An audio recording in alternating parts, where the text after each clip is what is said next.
Hello and welcome back to another episode of Looney Tunes Back in Action. In the previous episode we took down Yosemite Sam in the Las Vegas level, and now we shall be facing off against Marvin the Martian in the Area 52 level. It's the 4th out of 5 ones in the game, so let's begin. Area 52 driver, pronto! Sure thing, foolish earth creatures. I mean, Mag.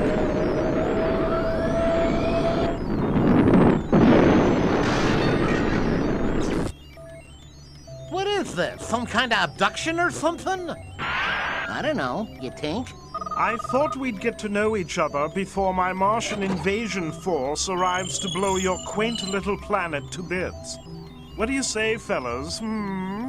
Well, we're missing one for bridge, but how about a couple of hands that run for your life? I'll go first. Sorry, don't know that one. But how about a round of let's see what the inside of a duck looks like? Now, where did I put that Ditronium-47Z beak interrupter? Oh! He's gonna fillet me! He's gonna fillet me! Don't let him interrupt my beak! Look! Oh.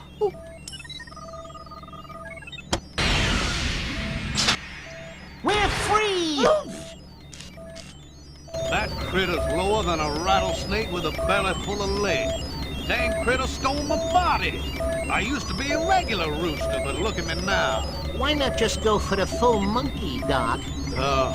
If y'all could get me my right body back, I'd be mighty grateful. I find it kind of surprising that the taxi didn't run into the Yosemite Sam sign. Also, this may just be me, but I kind of wonder if those scientist designs, being these sort of short men with curly orange hair and long noses, are supposed to be subtly inspired by the design of IQ High from Duck Dodgers, be it either the original Chuck Jones short or the TV series. Would be a pretty nice shout out, all things considered, though it could also just be a very generic scientist design they came up with. When hitting these jars, which are actually the same as in the movie, they have the same brand, you want to make sure that the dollar bills are visible because of the delay that Bugs Bunny and Daffy Duck has when hitting something.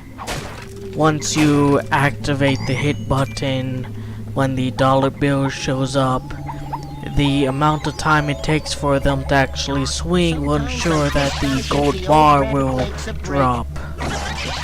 One thing I've noticed is that when you go to the new area at the start of it, like you enter a world for the first time, for a single frame you'll see your characters in that new world, and then it'll play the cutscene over it. There's no sort of trick or cheat you can really do with that from a speedrunning perspective, since you can already skip the cutscenes. Which is kind of surprising because this game came out in like 2004, and a lot of games back then didn't have unskippable cutscenes. Games with higher production values didn't. I mean, like Super Mario Sunshine, for example, has unskippable cutscenes that you actually, and a few of them even have to sort of cheat a little bit in order to get them to skip. Every little bit helps. Bane of speedrunners everywhere. Overall, I really like the design and aesthetic of the place. Bugs Bunny in the game even refers to it as, I think, like post-retro future or something. But the use of, purples, blues, and pinks kind of give it that Outrun vibe, sort of 1980s aesthetic. The SPCA will hear about this. That'll learn you. I'm a sucker for retrofuturism in general. It is very different looking than what Area 52 was like in the movie, though. Then again, so is all the other areas in the game. Something I've noticed is that this area, Area 52, actually has more generic enemy types than any of the other ones. Like Yosemite Sam's, like Las Vegas area had the two variations of the patrolling guards in the casino, the generic guard that's seen in some of the other levels, and the tourist guys. But here there's a scientist, there's instant Martians in a later challenge, and there's robots, and there's like 3 variations of robots, so that brings it up to 5. And if you're wondering, the final world, the Africa level, only has 2 from what I've seen.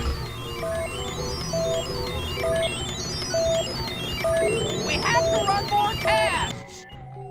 Looking back, I can see why they needed to do a bunch of colored lights everywhere.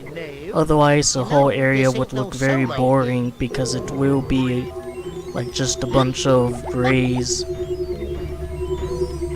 Again, it's nice to see a lot of flair in these areas, especially since they're not very big, especially compared to a lot of other games. One big lawsuit just waiting to happen. Area 52 in the any % route for speedrunning is the world where they go out of their way to collect the Michigan J Frog statues. The fact that it's actually not a big area, especially compared to places like Paris or Acme Studios, helps that tremendously, since all the frogs are pretty grouped close together and able to be immediately captured along the way.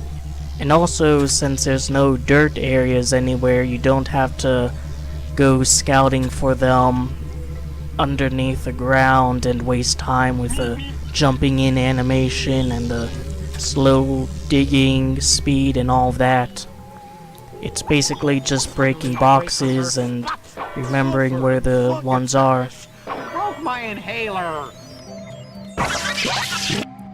That isn't to say that all the statues are free. A few of them can be a bit tricky to get, especially the one underneath this platform here that took me a little while to figure out how to get. It's very easy just to fall down like that. Right there is one of the robot variations that sort of transforms when you get close to it. When I was a kid, I didn't know you could actually kill them. It actually, kind of unnerved me a little bit. Just something about them seemed very creepy. I'm in the money. Just to give an idea of how close the frog statues are, there's one right behind that elevator, right after collecting the one on the floor. And here I'm trying to figure out how to get that statue there. Wonder if double jumping would work, but abandon that idea. The elevator goes down to the ground floor, so you can't use that. If there is one nice thing about Area 52 as far as frog collecting goes, it's that the different areas aren't barred away from you as you progress through the game. You can pretty much go to any of these rooms whenever you want.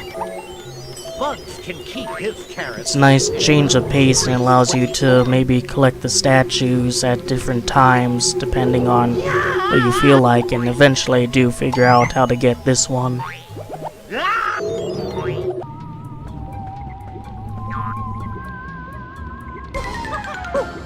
Every time it rains, monkeys from heaven. Take that!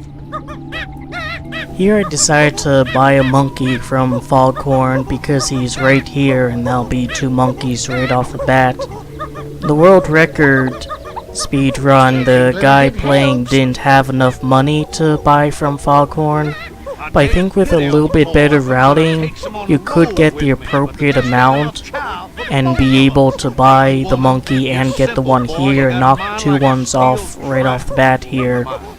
And since this is the start of Area 52, you have plenty of time to continue collecting money in order to get to the final area. That combined with the purchasing of monkeys from Foghorn in the Acme Studios area and the Paris area should mean that some of the Coyote segments are skipped, which can be kind of time consuming and also a bit difficult considering it's very easy to mess up in those areas at particularly fast speeds. I find it kind of odd that it's called the Martian Core, which would sort of imply that the Martians are the ones who are running this whole area, not like the US government. In the movie, Area 52 was a government facility and separate from Area 51, which really is just a hangar bay for experimental aircrafts. But it seems in this game, Area 52 is kind of controlled by the aliens and the scientists are here helping them or something. I mean, all things considered, everything in this game is just like a movie prop, which is sort of implied even by title screen or the area you go to where you select your game file. On the right hand side are some of the computer consoles or terminals or machinery or whatever that are breakable in the game. One wrong move and I'm an At X-rabbit. the end of the day, it's just another discrepancy between the game and the movie. One should be used to that by now. You're helpless without me. Hey, you're not the only fully animated character around here, pal. Money. I might have actually been wrong about my assessment in the Paris level. It could be that Area 52 has the largest rooms in the game, because this particular one we're going to enter here is really massive. I also like how the patterns on the glass are projected onto the walls. This game doesn't use shadows much other than underneath your character for platforming purposes, so it is noticeable. Wasn't for bad luck, I'd have no luck at all. Poor Putty Tat feels dizzy. Oh, there you are, boys. Here, take this. It's all I've got. I found him scurrying around. Why, you shouldn't have.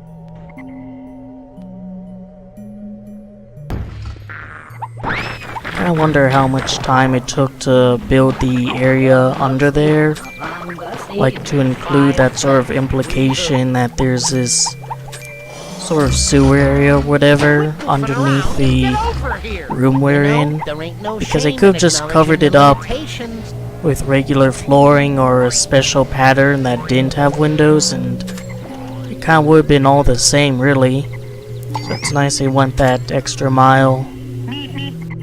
I like how now that we're in the Martian core, the rooms are no longer purples and blues and pinks, but are instead bathed in green. And yet when I go through this door here and look back, the core area is now bathed in purples and blues and pinks. Bit of a funny discrepancy there. Now this hallway area you will be going through in a later mission. I decided to go through it now just to get as many collectibles as I can, and I think I miss a few. Get that frog statue there. Yeah, I missed a frog statue right there. Just go through a teleporter without realizing it. And also, upcoming, we'll see another variation of the robots. That little guy right there on the single wheel. That's 2 or 3. Yeah, very cartoony look to it, and it kind of looks like it has an insignia on its chest. If you pause at the right time, you can see that the insignia is actually Marvin the Martian. There's also K9. You can kill him, but he's not an actual enemy. But the insignia being Marvin the Martian further sort of cements the idea that this place is owned by the Martians and not by the US government or anything. And after going through that hallway and collecting all of the collectibles, save for a frog statue I missed, I decide it's finally time to play the game as intended. Danger time. I'm ready And for as it. always, Daffy Duck only has one costume, the I'll Duck do Danger any one. stunt for free, as long as And upcoming, we're going to be in what's possibly one of the easiest races in gaming. Like, it's truly difficult to lose this race. You have to try, and I mean really try.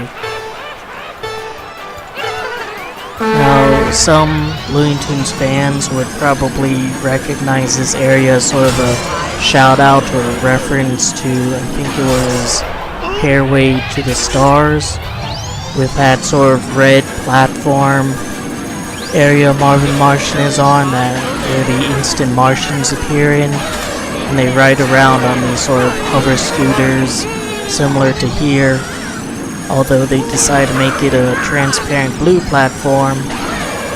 But I think the setting and scenario are intentional.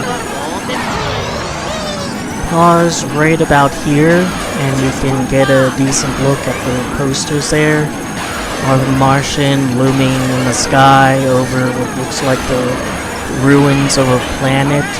There's Bugs Bunny in the bottom left, just looking scared.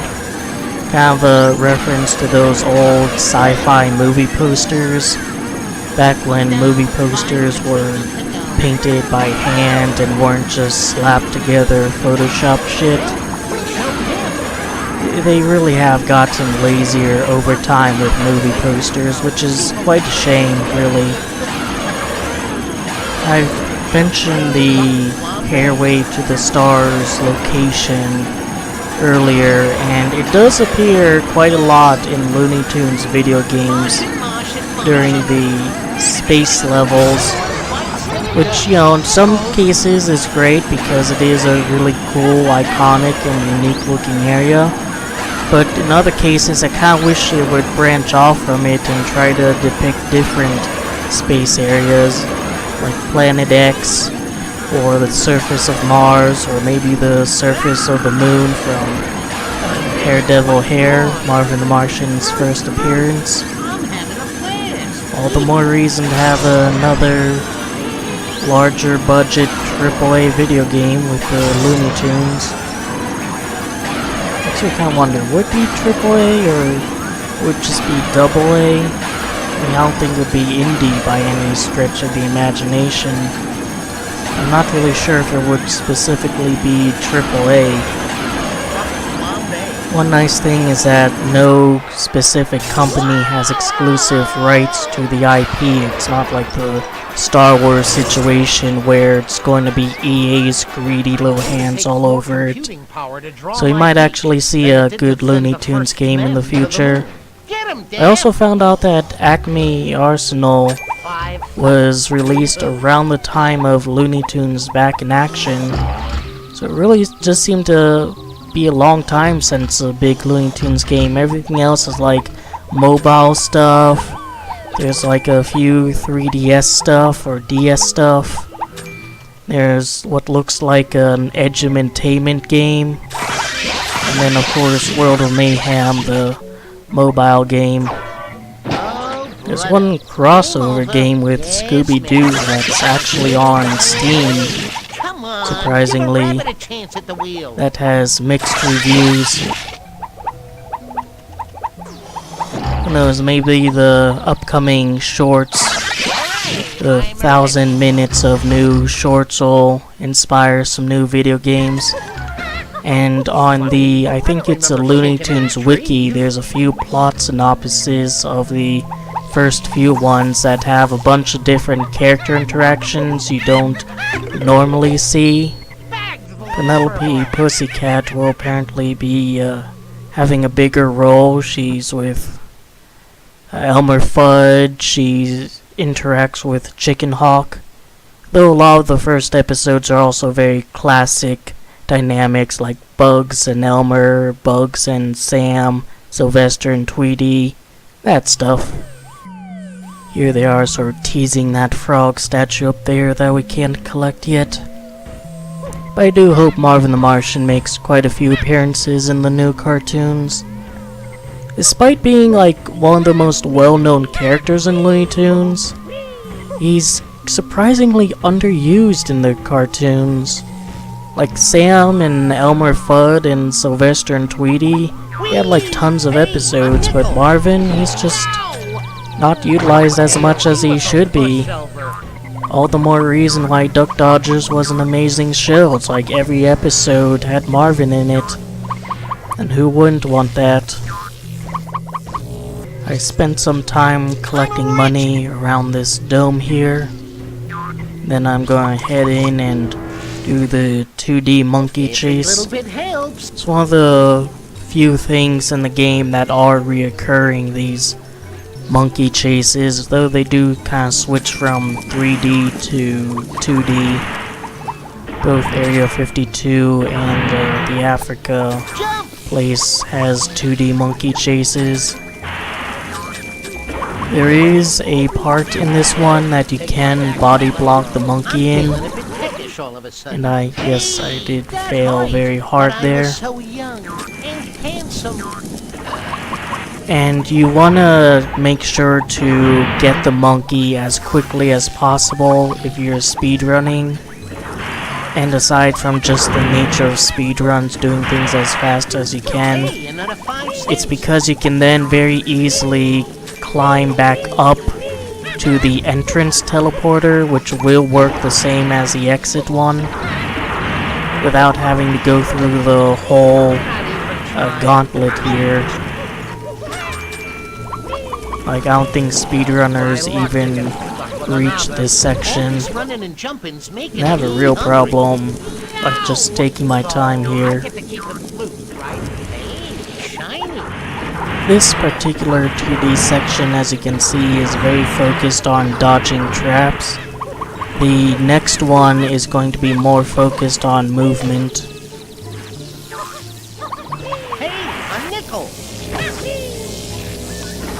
I think if I wasn't on that platform there and was on a solid surface, I could have body blocked the monkey.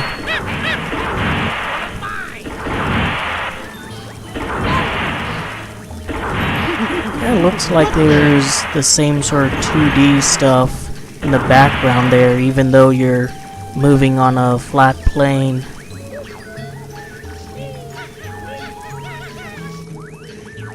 Rather than employing the speedrun strat, though, I decided to just go through the whole thing as normal. I don't use many speedrun strategies in this Let's Play.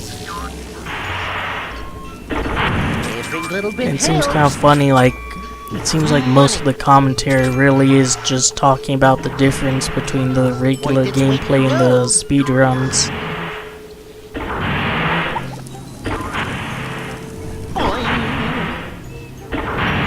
Nice thing is that if you run into those, mashing plates at the side, you don't take damage. You just kind of bonk and fall down. Personally, I think it would be better if you didn't bonk and fall down if you accidentally run into the monkey. Don't go! Wait for me!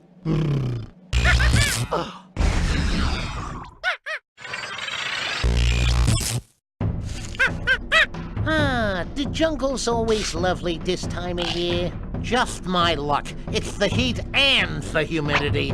Come back! Come back! Vibranium Y-28 atomic transporter. Please insert how much? Welcome to my world, pal. Fine. This'll give us a chance to save the Earth before we save the world. Sure, we'll make it a twofer. Wake me when it's over. I quite like that line Bugs Bunny said, we'll save the Earth before we save the world.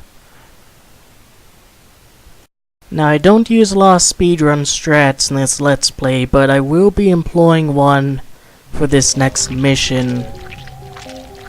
Need to destroy the instant Martian teleporters, and what they want you to do is go through that door and get a costume for Bugs Bunny, which we will get later. but it's actually significantly easier just to roll your way through it because you have invincibility frames against the instant Martians. It's faster, it's one hit to destroy the teleporters, while the costume you fire this laser gun, which is a lot slower, makes you a lot more vulnerable, and it's actually kind of difficult to aim and hit something with it. So really, you just gotta roll, and hopefully not get gang slapped down by a bunch of giant green ostriches. These instant Martians I think takes like 4 or 5 hits, which is more than most enemies in the game. That thieving monkey got away with my precious fuel! Who's the rabbit? I'm the rabbit. Go rabbit, go rabbit. Exterminate! Exterminate! Oh, drat, my disintegration pistol is malfunctioning.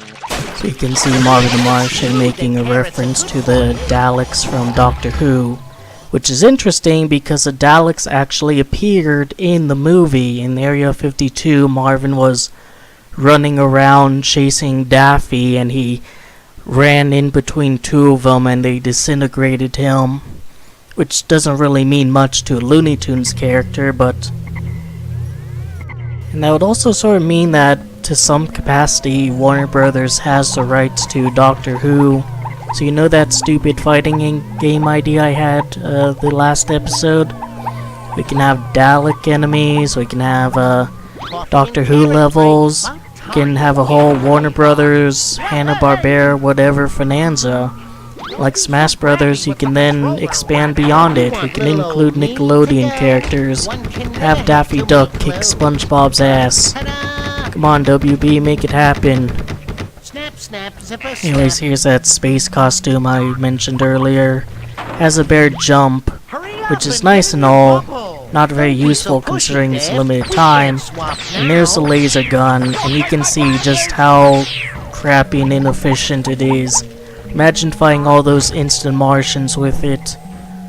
It'd be such a waste of time, so it really is easier, even if you're not speedrunning, to just roll through and destroy things that way. A nice thing about that area is there's no sort of segments on the ground where it's elevated or it's on a ramp or anything, so you won't bonk when you're rolling around unless you specifically hit a wall. And here I don't understand, orange doors are for bugs, and do this jank move where I instead jump on top of the robot. And I like how I also landed on the mailbox as a sort of, oh shit, I was actually supposed to do this sort of thing. Now, upcoming, we will see the 3rd robot variation. It's a tiny little guy on the floor with this glorified Roomba. They can attack you like all the other robots, which, like I said, there's more generic enemies in this area than there is in any of the others. Also some instant Martians up here, even though we destroyed their cloning thing. And why would they even use a cloning thing? Instant Martians are supposed to come from these little gumballs that you put in water. It's oddly enough a lot more inefficient than setting up this whole cloning device. But whatever, it's a video game tie-in to a movie that didn't even do particularly well financially, so it doesn't really matter at the end of the day that it doesn't follow the established Looney Tunes lore. One funny thing, in the world record speedrun for the game, the guy going through it actually completely missed the Michigan statue and lost a bit of time having to get back up. So all things considered, the world record time isn't that tight. If anyone wants to speedrun the game, they have an advantage due to that error alone. Hooray, I'm rich. And here I am collecting just 19, wondering which one did I miss. Decide to just save it until later and go ahead with the mission. there is a funny way you can sort of cheese this, where if you keep shooting at the top of the screen while the cutscene is playing, the Marvin the Martian entrance cutscene will keep playing over and over like it's the first time, and you will damage him without any chance of him hurting you, and also without any chance of the Insta-Martians hurting Daffy. Against it. My alien hordes will devastate your planet. It wastes time since you do have to sit through that intro scene. Bow down before the one you serve. You're going to get just what you deserve. You want some too? Okay. So it's not a speedrunning strategy, just a Exactly what you're doing out there, and I don't approve. Your horrible planet will feel the force of 1,000 game error. Do you feel lucky, Doc? I will wipe this sector of space clean of your infestation. Nobody messes with my good buddy. You can actually chain this all the way to the end of the fight. I must destroy you to liberate your planet. Hands off the duck. He owes me money. At the end of the video, I'll actually show you what it looks like when you completely cheese this whole fight. For speedrunners, though, they want to do the fight as intended because Daffy will collect the coins around the area. Alien hordes will devastate your planet. Even though it's the lowest amount of money you can get from a single money item, it still adds up over time. It's also very easy to play this, like you shoot so fast and you can constantly rapid fire, there's no cooldown. Sense of disappointment in my equipment. Ever feel that you've been cheated? I just love the unintentional fact that I sort of did cheat the fight with that glitch there. And so I get the final monkey for the area, or at least the missions in the area. But I'm not done yet.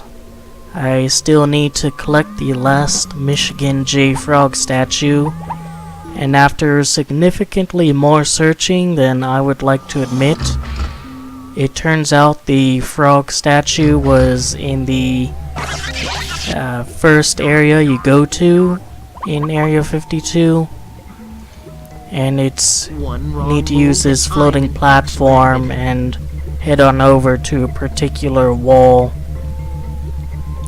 So yeah, it was a bit of a silly mistake on my part. Would have been significantly easier if I just collected the statue ahead of time. My goodness, it's pink and purple in here. I think the plants are also a movie reference, because I do remember there being these alien plants A nickel. in Area 52. Now, even though I got all the collectibles and pretty much cleaned Area 52 out, I also show off one of the Wile E. Coyote missions, or little mini game here. And basically you just need to swerve left and right to avoid these cars and chase a roadrunner. And the roadrunner jumps occasionally. I think it's because he does have collision with the cars, as you were able to see earlier. So if he gets caught behind a car somehow, he can sort of jump and be able to escape that collision. It's actually pretty easy to dodge the cars. Like, you have the hitboxes are very generous. You can be like right next to a car and not get hit like right there. The only problem is when you do get hit, it takes a few seconds in order to get back to your current speed, and it seems a lot easier to hit a car after you've already hit one before while getting back up to that speed, because the timing is sort of warped. You're used to the increasing speed, but now you kind of have to have a different frame of mind. And with each one, the amount of speed you need to go at increases by 20. Question is, how does Bugs and Daffy get this particular monkey? Does Wile E. Coyote just send it over or something? Why was it a Roadrunner earlier when the game sort of implies that the Daisins are turned into monkeys? I collect some additional cash in order to get to the Africa level because I don't have enough. I guess that kind of puts my suggestion to buy the monkey from Foghorn into question, but I don't know, I'm still of the opinion that good routing could get you the money needed back. And as a bonus, like, the thing is, I thought that the original recording for Area 52 was lost, so I played through all the levels again. And during the second playthrough, I actually did really poorly on this Instant Martian race here. And I decided to keep it just to show you how difficult it is to fail. Like, you'll see me go from first and second back to like fifth, and then back to first again. And thing is, like, after some time, the losing Instant Martian's machines just fail to work and they're stuck in place. So you aren't really racing 5 of these guys after a while, you're more or less racing 1 or 2.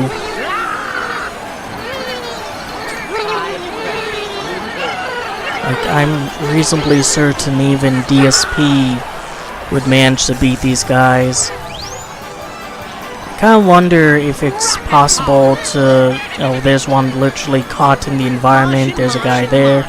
Kinda wonder if it's possible to influence their loss, because at the end of the race the remaining ones need to finish, go past the finish line in order for the race to actually end.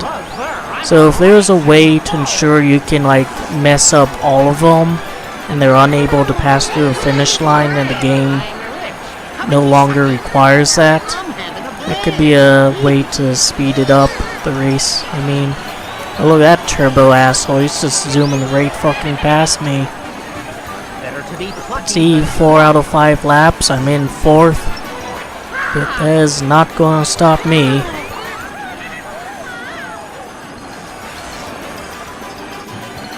I hope we can get this diamond before the markets close. So now we're on the final lap. I'm kind of wondering, should I quit out and start again? Because I legitimately wasn't sure if I would be able to win the race. But since it didn't look like there's any really convenient way to restart, I decided to just go through it, and oh, look at that, I'm in first place now. You really need to try to lose this. It's quite something. I get the game has like a skill floor meant to accommodate small children. It is a Looney Tunes game after all. But man, that was easy. I tried to get a good look at the poster there, but to no success. It's probably in like the game files or something, though I don't know how to access it. The next clip from the second playthrough actually has a nice mention of Duck Dodgers in it. Didn't expect that, and it didn't play in the first playthrough, so here it is. Bring 'em on! Finally, my Duck Dodgers moment. Sure, So yeah, that was pretty cool to hear. And finally, here's me cheesing the Marvin the Martian fight all the way to the end. The poor guy never stood a chance against my assholishness and willingness to break the game. Bow down before the one you serve. You're going to get just what you deserve. Nobody messes with my good buddy. Or Daffy. Your horrible planet will feel the force of 1,000 suns. Hands off the duck. He owes me money. Did you ever get the feeling you was being rendered? I will wipe this sector of space clean of your infestation. Where would he be without me to watch his beak?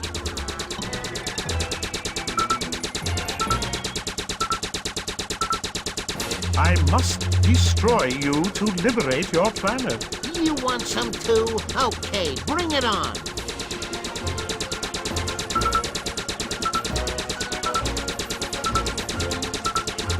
Earth will be so wonderful when there are no more Earth creatures to muddle things up. Do you feel lucky, Doc?